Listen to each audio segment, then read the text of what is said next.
democracy, regardless of what we make of it, has been a very great experience for us in the north, Borno. Of course, there are challenges. We must also admit that. But I don't think the democracy we have has been responsible for the challenge. Some of the problems that we have had, whether in the Niger Delta or in Borno State, they have been as a result of decades of so many elements. They are evolving now, but I don't think they just came up right now. There are things like for us, we believe that so many factors are responsible, for the Boko Haram crisis that we have, for instance.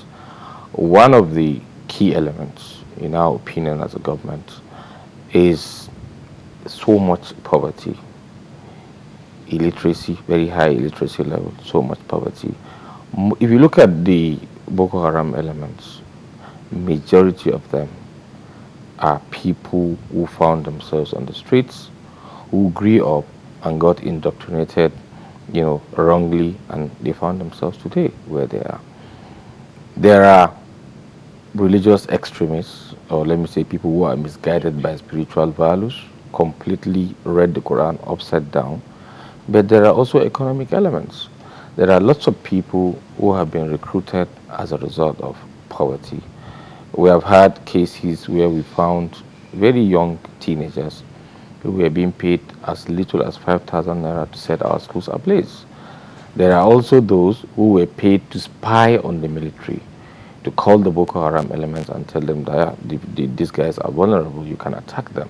So, but this poverty is not a product of 5, 10 years. It's a decades, of neglect, not getting, the things right. But I think we will get out of it. One of the values of the Boko Haram is to suspend the liberal democracy in Nigeria. By not conducting elections, it's like we are conceding defeat to the Boko Haram. There has been election in Afghanistan. There has been election in the most difficult of places. So we must do it, if for nothing else, to tell the Boko Haram that, look, you cannot change our values. You cannot replace it with your violent doctrines. You can do that.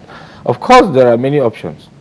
The independent electoral, the INEC has the option of setting aside special dates for elections to be held in crisis-prone areas, not just Borno, Yobe, Adama, you have Plateau, you have Benue.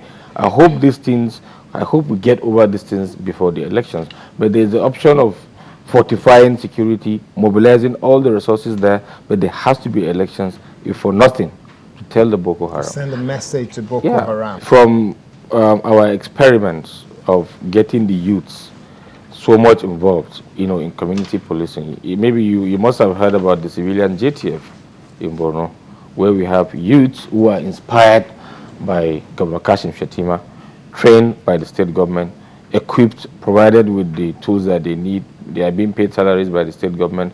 These youths are responsible for the relative peace that we have, in Maiduguri today, and some urban centers of Biu, Mongunu, and other places.